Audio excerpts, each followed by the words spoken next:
반갑습니다. 오늘 이야기는요. 정말 이런 거 다 해준다고 대한민국 CEO, 대한민국 기업의 진짜 평균적인 이야기는 무엇일까? 그런 이야기를 좀 나누도록 하겠습니다. 일반적으로 TV라든가 SNS에 보면요. 대학생이 가고 싶어하는 기업, 신입 연봉 4천만 원, 자율 출퇴근제, 공정한 평가 및 인센티브, 자기개발비 300만 원 이런 이야기들이 좀 나와요. 근데 제가 어제 그동안 가인지 경영 오랫동안 했던 기업이 사옥을 새로 지었죠. 예, 꿈에 그리던 사옥 지어서 현장으로 갔어요. 그러니까 뭐 한 4년 정도 된 것 같습니다만 컨설팅 회사 대표로서 이런 데 초대받아서 갔죠. 그리고 이제 옆에 있는 두 사람은 이 기업을 직간접적으로 함께 도왔던, 그리고 가운데 있는 우리 한결연구원님, 여러분들 3분 경영용어 기억나시죠? 한결연구원과 함께 갔죠. 141이죠. 1은 사랑입니다. 뭐 이렇게 하면서 했습니다. 여기 뭐 비전하우스 이렇게 비전하우스도 있고 출정식도 있고, 뭐 여기 계단에다가 비전 워크샵 할 때 비전하우스 그렸던 거 2022년에서 이렇게 계단으로 계속 올라갑니다. 이렇게 붙여놓은 거 보면, 이런 거 붙어 있으면 가인지 하셨어요? 물어보면 거의 맞을 겁니다. 그런데 이제 너무 감사하고 좋은 시간이에요. 그리고 앞으로 더 배워야겠다 이런 시간이에요. 그런데 경영자는 마음속으로 또 어떤 생각을 하냐면, 저 아직도 부족합니다. 더 배워야 됩니다. 이런 마음이 있어요. 그런 마음 덕분에 우리가 더 발전하지만, 다른 한편으로는 우리 스스로가 좀 어느 정도는 좀 만족하고 또 행복감을 느낄 수도 있고 뭐 이런 건데, 그 만족을 유보한 채로 계속 도전해 가는 거 너무나 아름답죠. 근데 한편으로는 과연 어느 정도일까? 대한민국의 기업과 경영자는 어느 정도일까? 참 잘하는 경영자란 말이죠. 이런 거 우리 궁금하죠. TV에서 이 송은이죠. 송은이가 이제 미디어랩 비보 법인을 만들었죠. 그래서 김신영 전국 노래자랑 빠바바빠빠빠빠 전국 노래자랑 김신영이 여기에 이제 소속사 가수입니다. 그리고 뭐 부캐 만들어 가지고 뭐 그 이모 부캐 만들고 이렇게 하는데 열심히 하는 사람이죠. 송은이 예전부터 봤습니다만 열심히 하는 사람입니다. 근데 이제 송세호 부캐가 생겼죠. 그리고 이제 결국은 저도 힘들어요. 이렇게 이야기가 나오는 거죠. 대한민국의 경영자 어떻게 경영하고 있을까? 연예인이니까 그렇다 치고요. 양승찬 대표 아실는지 모르겠습니다. 스타스테크 뭐 이런 회사인데 뭐 아세요? 양승찬 대표 뭘로 유명하냐면 불가사리를 가지고 제설제를 만든 청년 기업가. 뭐 1년에 2년 만에 100억이 넘었고 3년 만에 170억이 넘고 4년 차가 되어서 200억이 넘는, 뭐 시장 점유율 자체로 보면 20% 가까이 올린 그런 이야기죠. 여러분들은 뭐 한두 번은 언론에서 보셨을 거예요. 대한민국에서 창업을 하고 경영자가 되면 그 이상적인 모습으로 종종 등장을 하죠. 이제 유퀴즈에 나왔습니다.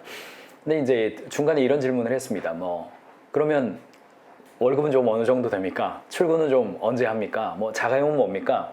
뭐 옷은 뭐 입습니까? 뭐 이런 질문들, 뭐 예능 프로그램이니까 그렇죠. 근데 이제 이런 모습을 기대하고 이런 복장과 방을 기대하는 거죠. 그래도 경영자니까 CEO니까. 근데 이제 대답이 이제 아니다. 셔츠는 2장밖에 없다. 제일 먼저 출근해서 제일 늦게 퇴근한다. 뭐 이러는 거죠. 양승찬 대표만 그렇습니까? 여러분들도 매출 170억이니 200억이니 혹은 그 이상이 되니 한다 하더라도 실제로 경영자라면 잘 하실 거예요. 내가 입는 거, 그 다음에 내 집 거의 비슷합니다. 거의 비슷해요. 근데 사업을 안 해본 사람들은, 직원들은 뭐 사내 어린이집, 복지 포인트, 뭐 글램핑, 임산부 케어 이런 것들을 다 해주는 것을 원하죠. 그리고 웬만한 회사가 좀 커지면 이런 거 다 해줄 거라고 또 생각을 해요. 2022년 잡코리아 조사를 보면 주 4일 근무, 낮잠 시간, 점심시간 2시간, 겨울 여름방학, 1일 2일 음료 제공, 야근 금지법, 아침 점심 제공, 연차 무제한, 한 달 유급휴가, 수습기간 종료 시 보상금 1,000만 원. 이게 무슨 이야기냐면, 제가 어제 말씀드렸던 것처럼 직장인들이 자신의 삶에서 굉장히 하이라이트한 순간들, 그런 순간들을 딱 모아서 SNS에 올리죠. 그러니까 SNS에 노출된 삶의 모습은 각 개인들의 상위 1%에 해당되는 하이라이트가 온라인에 비춰지죠. 똑같은 이유로 각 기업들도 언론에 홍보하거나 각 기업에 다니는 사람들도 우리 회사 이래 라고 하는 거, 그 기업에서 경험하는 개인 경험 가치들 중에서 상위 1%에 해당되는 것을 SNS에 공유하거나 기업은 보도자료도 만들고 언론 플레이도 사실 하죠. 그렇게 되기 때문에 회사에 생겼으면 하는 복지 바로 그냥 주사일근무 나오는 겁니다. 낮잠 시간 나오는 거고 수습기간 종료 시 뭐 보상금도 주고 뭐 이런 이야기 나오는 거예요. 게다가 솔솔치 않게 최근에 110만 유튜버가 직원을 모집한대요. 근데 모집하면서 모집 공고를 냈어요. 4대 보험, 당연히 가입, 연간 퇴사자 없음, 이사 시 보증금 5천만 원 지원, 연계 부동산 이용 시 중개료 무료, 지정 미용실 미용비 무료, 화장품 제공, 점심시간 간식 시간 제공, 간식 제공, 외부 인사 초청 특강, 해외 워크샵, 최상급 32인치 커브스 와이드 모니터 제공, 사내 회사 문화, 대표가 혼자 있고 싶어 하므로 저녁 회식 창사일에 없음, 2020년 유일한 점심 회식 한 번, 5성급 호텔 요리, 님 호칭 문화, 이렇게 이제 나오는 겁니다. 이런 거 솔솔치 않게 한 번씩 올라오면 인터넷상이 회자되죠. 이거 보면은 경영자들로서 난 이만큼 못 해주는데 어떡하지? 이런 마음 들어요. 게다가 가끔 잊을만 하면 삼성전자 복지 이런 것도 언론에서 또 잡아줘요. 신입 연봉 성과급 포함하면 이만큼 나온다.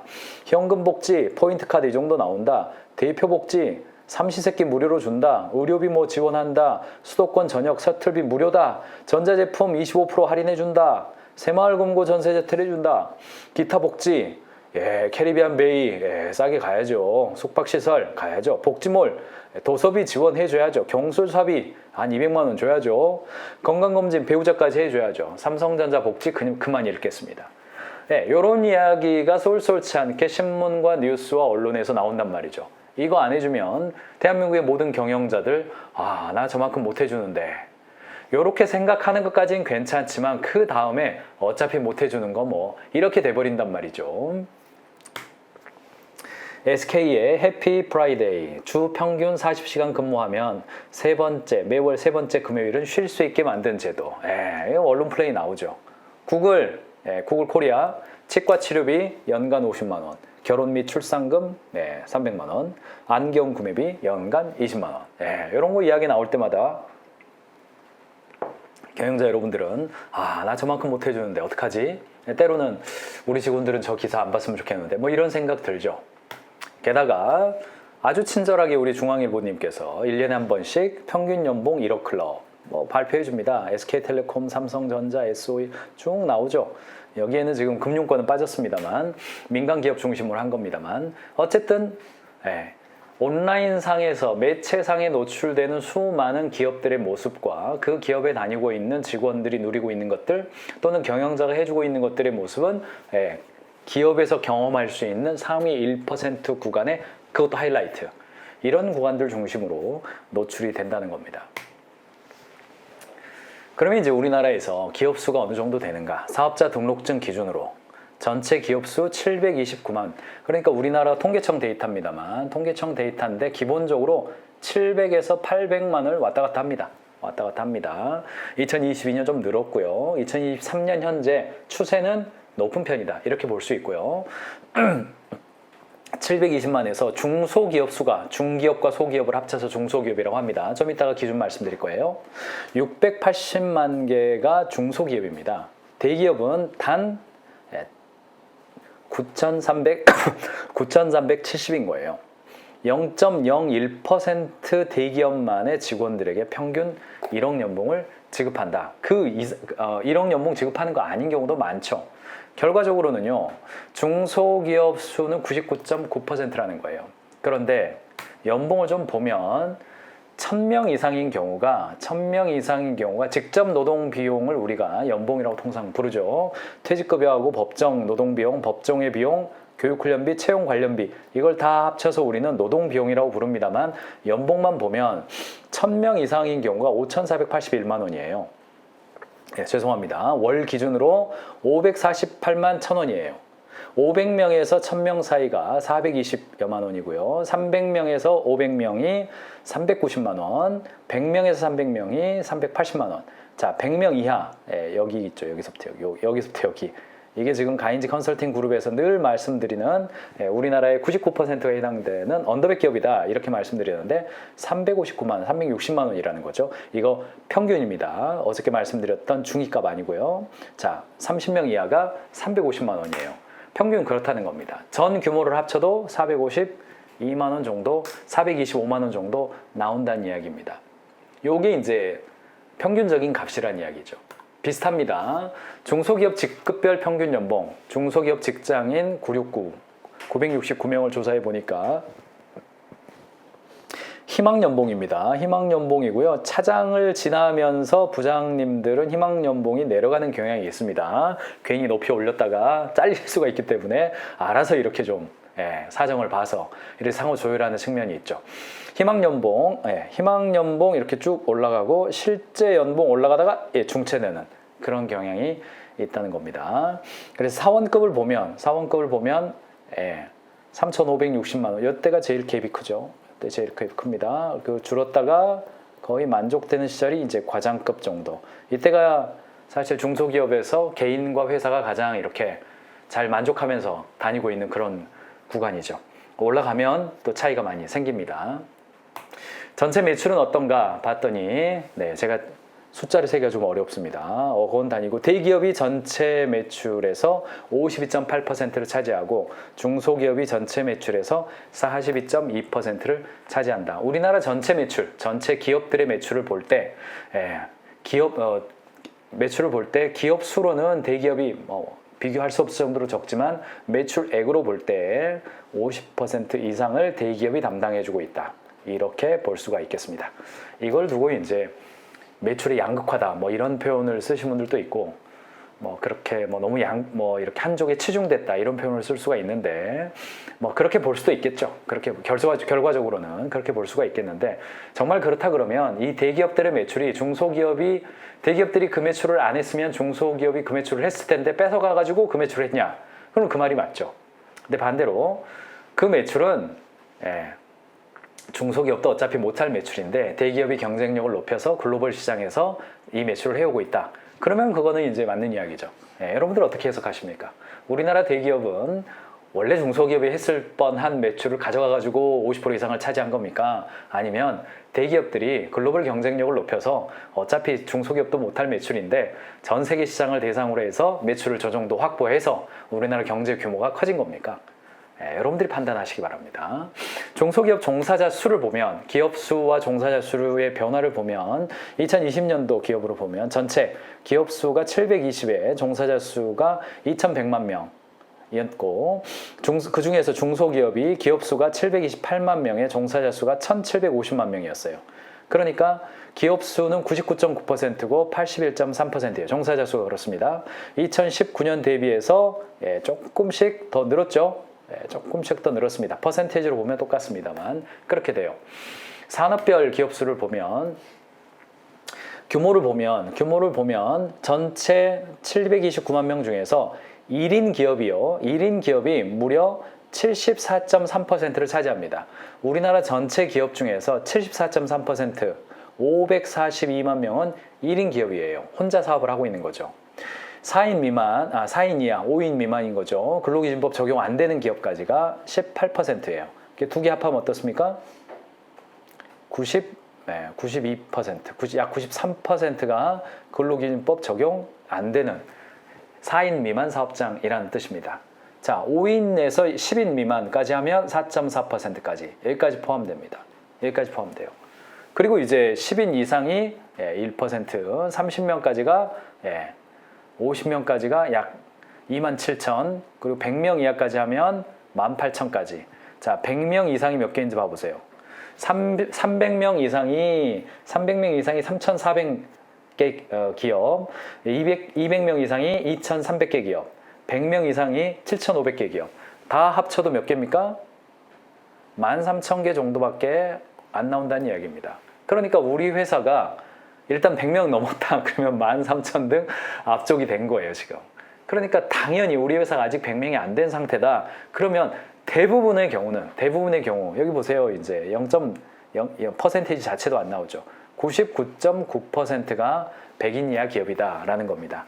75%가 지금 통계가 좀 더 올랐을 거예요. 75%가 1인 기업이다. 이렇게 보실 수가 있겠습니다. 이게 바람직하냐 안 하냐를 떠나서 이게 뉴트럴이라는 거예요. 그냥 중립적인 이야기라는 겁니다. 가치 평가를 할 수가 없지만 우리 회사가 5인 미만이다. 아, 우리나라 전체 기업 수 중에서 지금 뭐 한 90% 정도에 해당된다.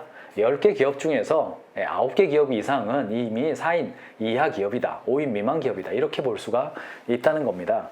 2021년 경영 환경을 판단해 봤더니 중소기업 중앙회에서 2022년을 봤더니 우리 회사 좀 어려워요. 이런 이야기 많이 하시죠. 작년보다 좀 어렵고 앞으로도 좀 힘들어요. 이렇게 이야기하는 거 자, 다소 부정적이다가 24.6%고 매우 부정적이다가 11.4%예요. 그러니까 부정적이다가 36%라는 겁니다. 보통이다가 48.2%, 긍정적이다, 매우 긍정적이다 합쳐도 15.8%예요.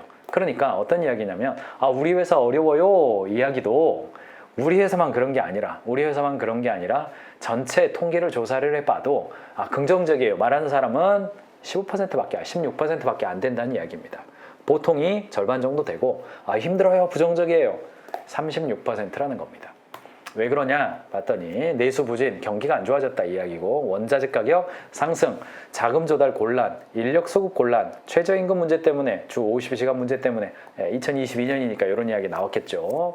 이런 이야기 나온다는 이야기입니다. 경영 환경이 부정적인 이유, 힘든 이유 아무래도 제조업 쪽은 원자재 가격 상승이 제일 힘들다 이렇게 대답을 했고 서비스업 쪽은 내수가 부진하다 즉 경기가 안 좋다 이렇게 일반적으로 대답을 했습니다. 종업원수 기준이나 매출 기준이나 여러 가지로 볼 때도 비슷한 통계 결과가 나옵니다. 그러니까 경영자 여러분, 사랑하는 경영자 여러분, 내수 부진, 원자재 가격 상승, 자금 조달 곤란, 인력 수급 곤란, 최저임금, 주 52시간 근무제 이거 상수로 보셔야 됩니다.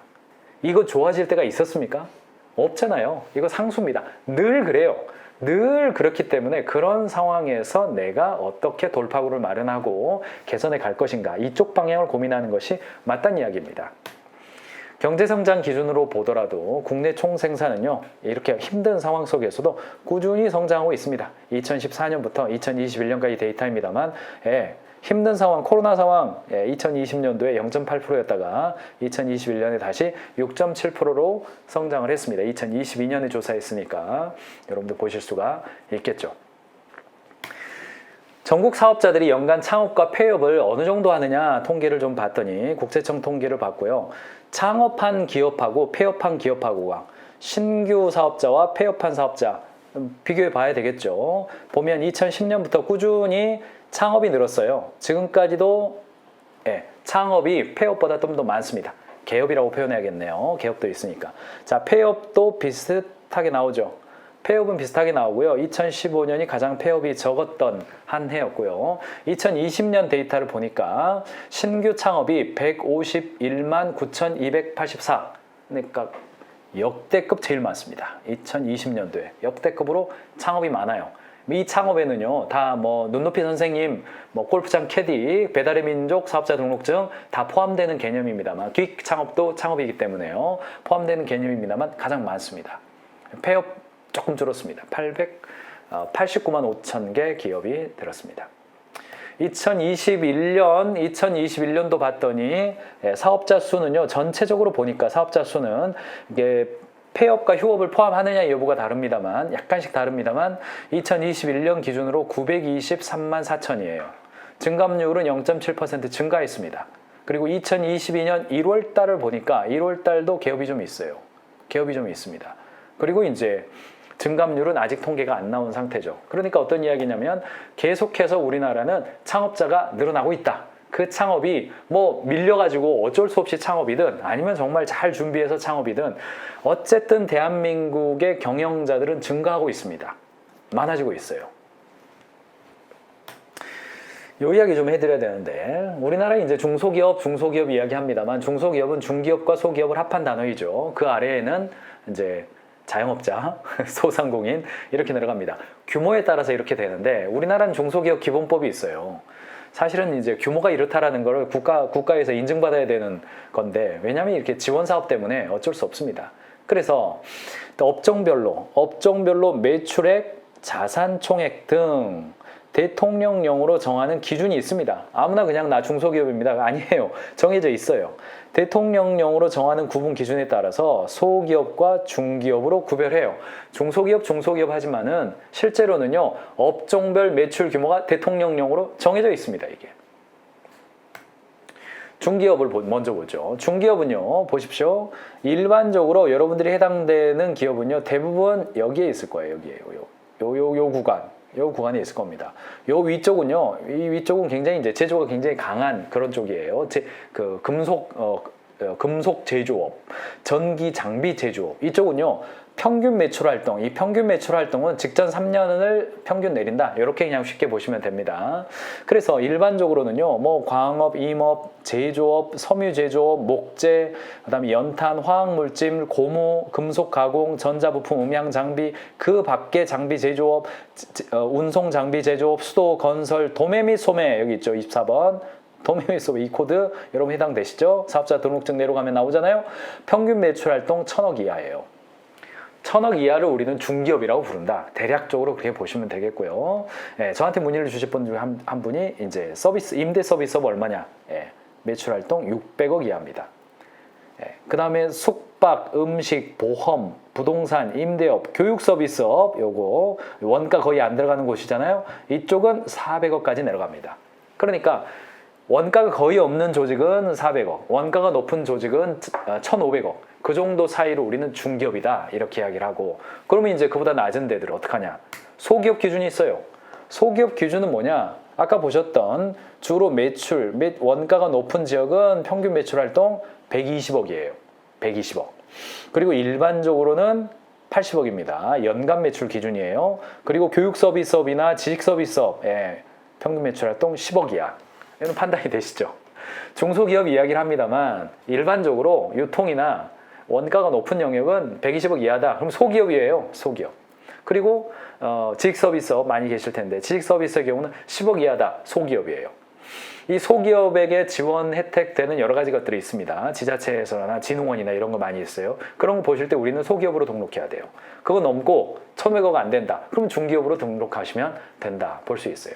한편 그러면 그보다 더 작은 기업인데 나는 어떡하냐? 이렇게 보면 우리 소상공인도 법률에 규정되어 있습니다. 소상공인 보호 및 지원에 관한 법률이 있어요.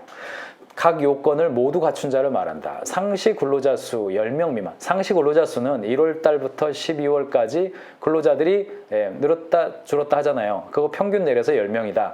대략 이렇게 생각하시면 됩니다. 상시 근로자 수. 업종별 상시 근로자 수 등은 대통령령으로 정하는 기준에 해당할 것. 이렇게 됩니다. 그러면 대통령령을 딱 보니까 2017년 2월 달 일부 개정이에요. 보시면 광업, 제조업, 건설업, 운수업 10명 미만이고요. 그 밖의 업종은 5명 미만이에요. 이게 어떤 이야기입니까? 광업, 제조업, 건설업, 운수업. 주로 이렇게 원가가 높은 데들이잖아요. 이런 데들이 10명 미만이고 대부분은 5명 미만이다. 이렇게 보시면 되겠습니다. 단, 일용 근로자, 3개월 이내에 수습을 정해가지고 하는 근로자, 그 다음에 연구 전담 부서의 근로자, 그 다음에 단시간 근로자, 1개월 이하 동안의 소정 근로 시간이 60시간 미만인 사람. 60시간 미만은 대부분 해당되는데, 단시간 근로자인데 1개월 동안 소정 근로 시간이 60시간 미만인 사람. 요거는 아마 제가 볼 때는 우리 52시간법 통과될 때 이것도 같이 수정되었을 것 같습니다만, 어쨌든 5명 미만이다. 특별한 어떤 경우는 제외하고 나머지는 그렇게 된다. 이렇게 보시면 되겠습니다. 여러분 회사가 5명 미만, 그러니까 4인 이하다. 그러면은 이른바 소상공인의 지원에 관련된 법률에 해당된다. 이 숫자가 몇 명이라고요? 우리나라 전체 사업자의 94%에 해당된다. 이렇게 보시면 되겠습니다. 그럼 어떻게 하시면 돼요? 내가 5명 이하의 직원들과 함께 일하고 있다. 내가 대한민국 사장들 중에서 94% 구간에 해당된다. 이렇게 생각하시면 된다는 이야기입니다. 기업나라라는 곳에서 중소기업 평균 얼굴에 관련된 조사를 좀 한 적이 있습니다. 표준의 사전적인 의미는 일반적인 것 혹은 평균적인 것이다. 국가의 경제 버팀목이자 성장 엔진으로 일컬어지는 중소기업의 표준값은 과연 얼마일까? 창업한 지는 얼마나 됐고 종업원은 몇 명이며 얼마나 버는지 중소기업의 평균 모습은 어느 정도일까? 영세한 기업에서 대기업 뺨칠 만큼 규모가 큰 중소기업까지 많지만 중소기업은 우리나라 전체 기업의 99%에 해당한다. 그러므로 한번 확인해보자 하고 확인을 해봤더니 표준 중소기업 분석을 해봤더니 구분이 평균이에요. 논값 아닙니다. 업력 11.2년, 업종 제조업이 제일 많고 종업원 수 평균값 35명이고 매출액 102억 3,300만 원이고요. 영업이익률 4.5%고 총자산 91억, 부채 비율 180%, CEO의 나이 48세, CEO 성별 남자 압도적입니다. 97.5%, 소재지는 서울이 제일 많습니다. 조사 대상 법인 중소기업 5만 1,000개를 대상으로 했습니다. 아까 보셨죠? 중기업과 대기업을 소상공인 말고요. 5명까지 말고 쭉 가서 몇 명까지? 약 300명까지. 5명에서 300명인 법인 사업자를 대상으로 봤더니 대략 요 정도 값이 나온다는 이야기입니다. 요게 중소기업의 표준이에요. 중소기업의 표준입니다. 중소기업연구원 경제분석실장 신상철 실장이 연구를 한 것이고요. 이런 관점에서 중소기업을 바라봐야 올바른 정책 방향이 나올 수 있다라고 하는 겁니다. 첫 번째, 시사점 이야기했는데 첫 번째, 중소기업의 지속성장이 쉽지 않다는 이야기입니다. 대기업은 평균 업력이 22.5년에 비해서 중소기업은 11.5년에 불과했어요. 25년 이상 장수하는 중소기업은 10% 미만이고 앞으로 중소기업의 애를 극복하기 위한 기업, 정부의 노력이 절실하게 요구된다. 이렇게 코멘트를 했습니다. 두 번째, 중소기업은 경영 여건에 따라서 발전 가능성이 매우 높다는 것이다. 매출액, 영업이익률, 총자산 증가율 등을 봤을 때 경영 환경을 개선하고 역량을 강화하면 경영 성과가 매우 높게 나타날 수 있더라. 그러므로 지원 잘해줘야 된다. 국내 중소기업은 10년 주기로 변화를 겪으면서 성장하더라. 10년 지나면 성장 동력이 달라지더라. 그래서 생존과 퇴출에 대한 결정을 할 때에는 그 성장 동력을 중심으로 해야 된다. 이런 이야기를 신상철 연구원이 해놓은 겁니다.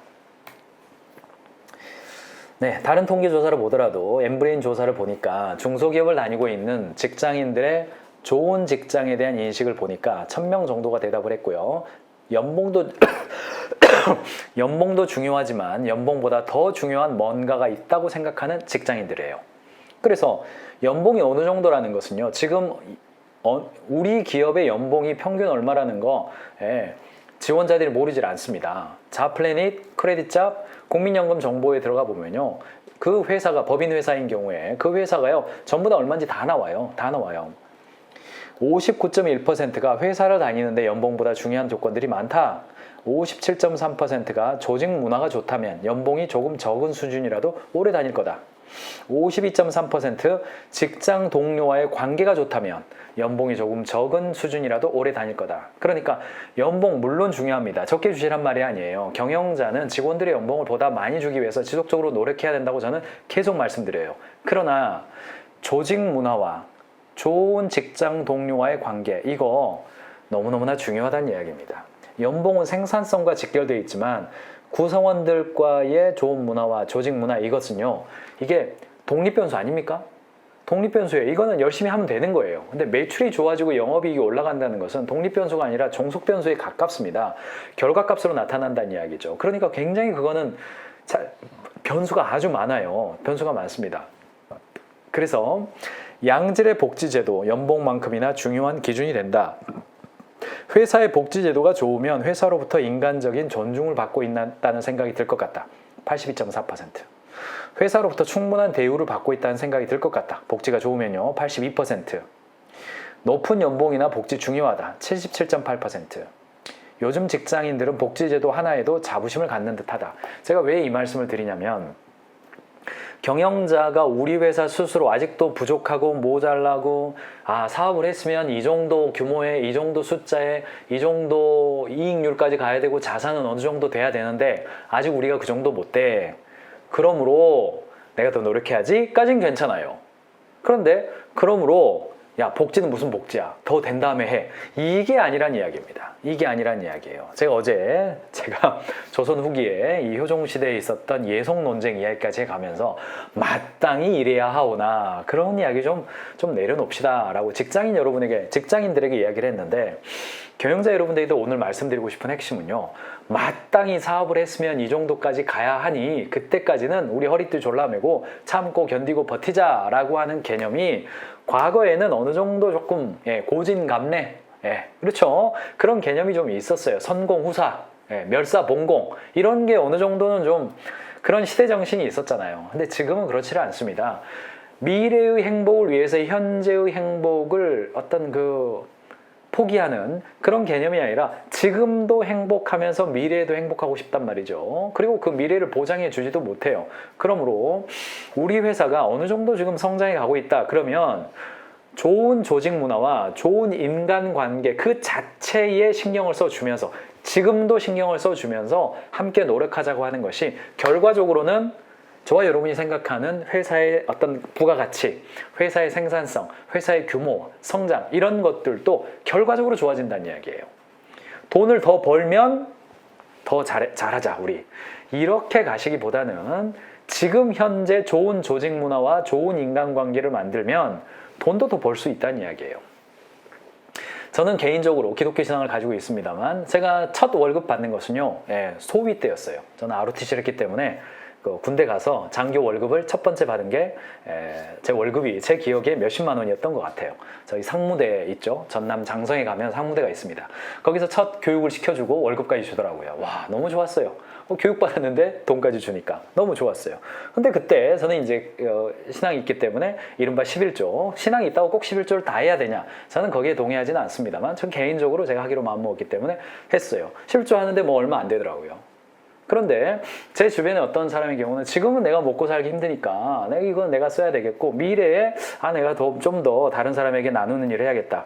교회 헌금한다는 것은 가난한 사람 돕는다는 이야기잖아요. 그렇기 때문에 그래야겠다. 여러분 생각해 보세요. 월급 200만 원일 때 20만 원 내기 어려운 사람이 2천만 원일 때 200만 원 낼 수 있겠습니까? 그거는 뭐 이론으로만 있는 이야기입니다. 이론으로만 있는 이야기예요. 그렇게 되질 않죠. 우리의 생활 수준과 만족도 계속해서 상향되기 때문에 되지를 않아요. 기업도 똑같습니다. 기업도 이거 뭐 회사가 지금 뭐 돈 몇 푼 안 되는데 그거 가지고 직원들끼리 회식하고 뭐 성과급도 주고, 성과급 주면 그래도 뭐 한 몇백 프로씩 줘야지, 뭐 이거 성과급 줘봤자 몇십만 원 안 되는데 그거 푼돈이니까 어떡합니까? 그렇지 않습니다. 돈 1억 벌었을 때 1,000만 원 써볼 수 있는 사람이 10억 벌었을 때 직원한테 1억 쓸 수 있어요. 그렇기 때문에 이것은 레버리지거든요. 그런 관점에서 마땅히 어느 만큼 돼야 되는데 그때 되면 우리가 하자. 그렇지 않습니다. 콩 한 쪽을 나눠 먹던 조강지처 나의 가족이 그 콩 한 쪽이 거대한 하나의 그 큰 초콜릿 공장이 되더라도 나눌 수가 있다는 이야기입니다. 그러니까 기꺼이 뭐 제가 대기업에 있을 때 저희 사업부만 성과급을 못 받고 다른 사업부가 성과급을 막 500%, 막 1200% 막 이렇게 받았는데, 제가 속해 있던 사업부는 작은 사업부였고 직원들이 130명이었어요. 그렇게 다른 그 사업부는 막 600%, 500%막 받는데 저희 사업부는 저를 포함해서 3년 동안 성과급이 제로였어요.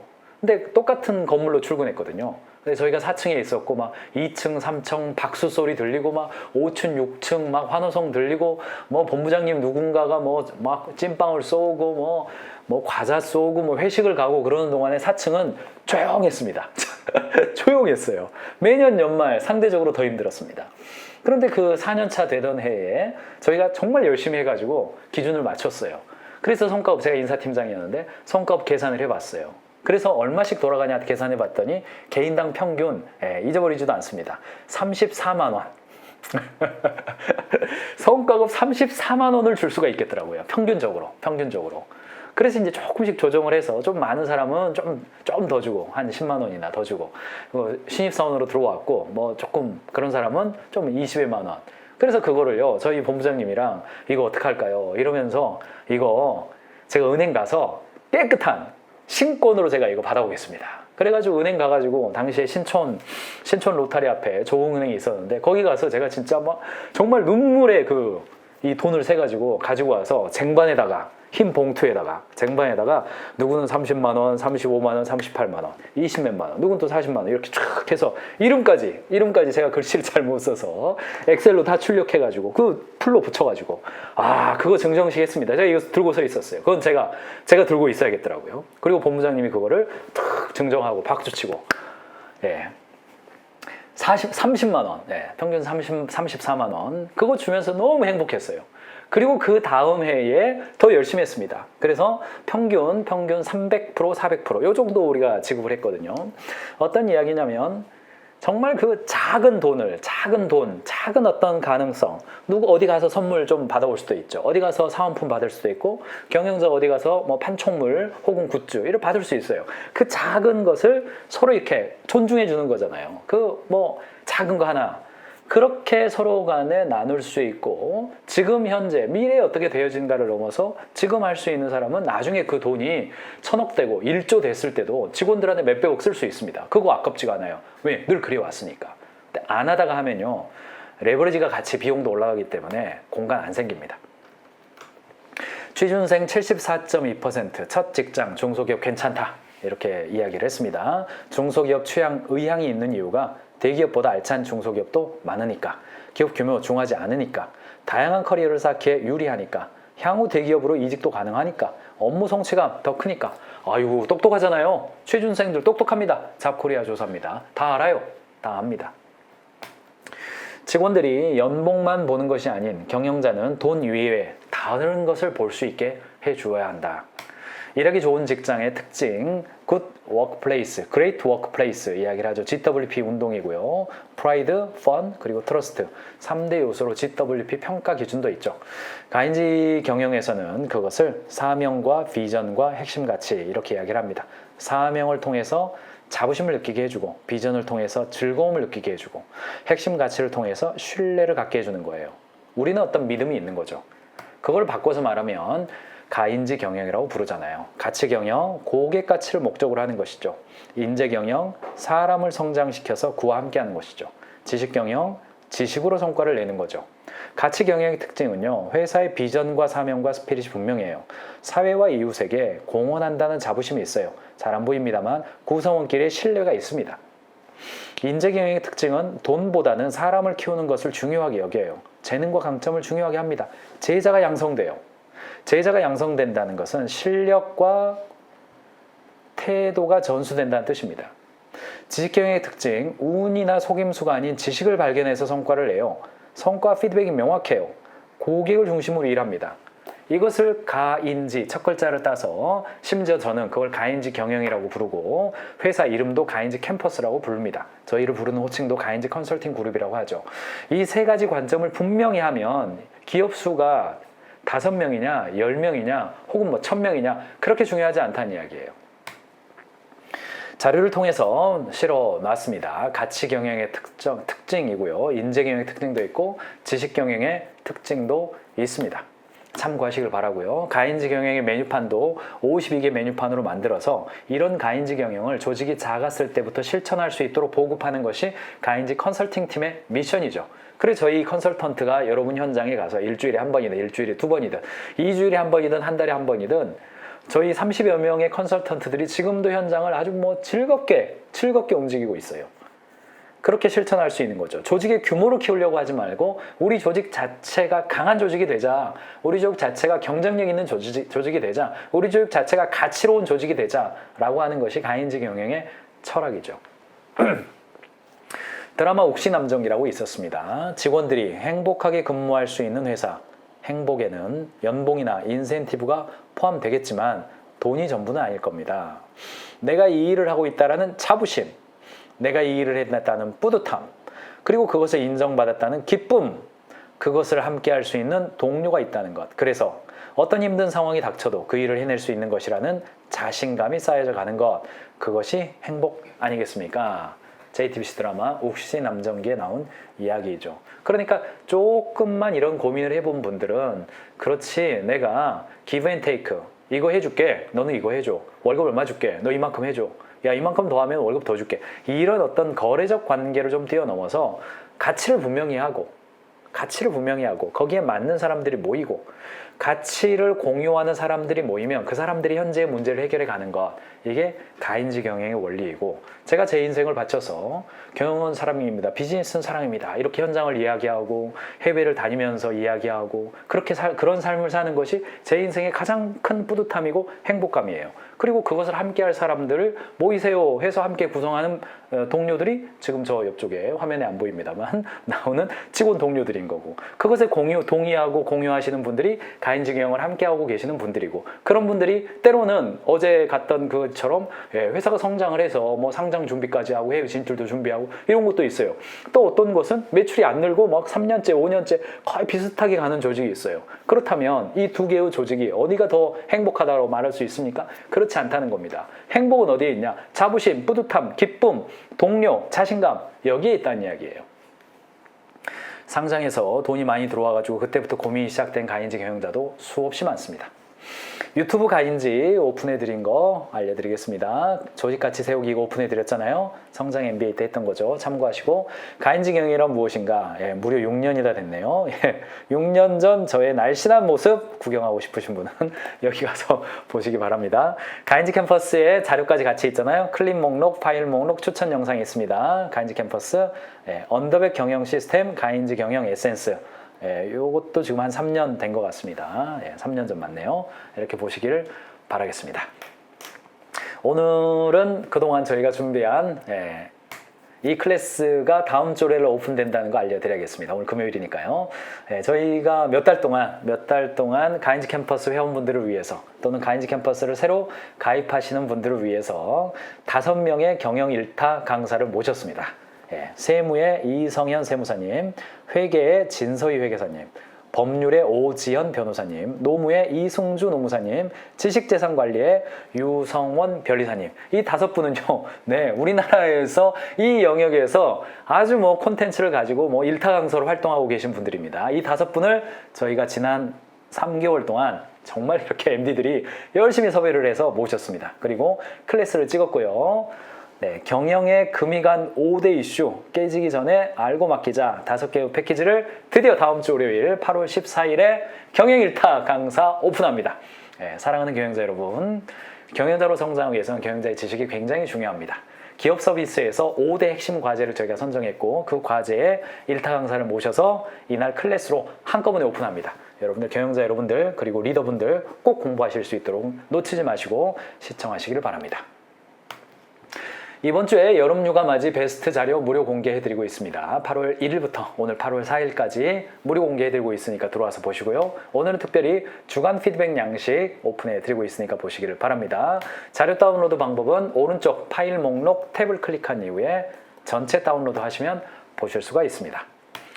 말씀드렸던 것처럼 8월 MBA는요, 다음 주 일주일 동안 월요일부터 금요일까지 10권의 전략 필독서와 함께 경영자의 여름나기를 위해서 제가 준비하고 있습니다. 월요일에는 마이클 포터의 경쟁 전략, 좋은 기업을 넘어 위대한 기업으로, 화요일에는 프로필 레슨, 비즈니스 모델의 탄생, 수요일 블루오션 전략과 디커플링, 목요일 프라이싱과 코스터베이션, 금요일 기업 경영과 전략적 사고, 아메바 경영까지 준비해 놓고 있습니다. 다음 주 월요일부터 금요일까지 저와 함께 경영자라면 그냥 지나갈 수 없는 꼭 나온다 필독서 10권 함께 보도록 하겠습니다. 가인지 TV를 구독하시면 매일 새로운 경영 인사이트를 시청하실 수 있습니다. 여러분 회사에 가인지 캠퍼스를 도입하시면 전 직원과 함께 영상 강의와 파일 다운로드로 실력을 올려가실 수 있습니다. 비즈니스는 사랑입니다.